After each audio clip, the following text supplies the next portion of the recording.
दूध उत्पादक आणि प्रक्रिया व्यावसायिक कल्याणकारी संघाच्या आज झालेल्या बैठकीत दुधाच्या विक्री दरात तुर्तास 2 रुपये प्रति लिटरची वाढ आणि दुग्धजन्य पदार्थामध्ये 10% वाढ करण्याचा निर्णय घेण्यात आला आहे। याची अंमलबजावणी 11 ऑगस्टपासून केली जाणार आहे। या संदर्भात दूध उत्पादक आणि प्रक्रिया व्यावसायिक कल्याणकारी संघाचे अध्यक्ष गोपाळराव मस्के आणि मानद सचिव प्रकाश कुतवळे यांनी माहिती दिली।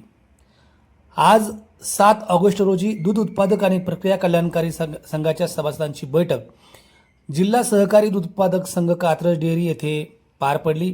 या बैठकीमध्ये अनेक मुद्द्यावर चर्चा झाली। यामध्ये मागील काळात डिझेल दरात प्रति लिटर झालेली 10 रुपयांची वाढ, वाढलेला ट्रान्सपोर्ट खर्च, साखरेच्या दरातील प्रति किलो 12 रुपयांची वाढ, पॅकिंग खर्चातही 30% वर झालेली वाढ आणि महत्त्वाचं म्हणजे दूध खरेदी दरात झालेली वाढ आणि त्याचबरोबर दूध दरामध्ये यापुढील काळातही वाढ होण्याची शक्यता आणि वातावरण असल्याने वरील दरवाढींचा विचार करून या संघाने दुधाच्या विक्री दरामध्ये प्रति लिटर 2 रुपयांची वाढ करण्याचे ठरवले आहे। या बैठकीला खाजगी आणि सहकारी संघांचे 20 प्रतिनिधी उपस्थित होते।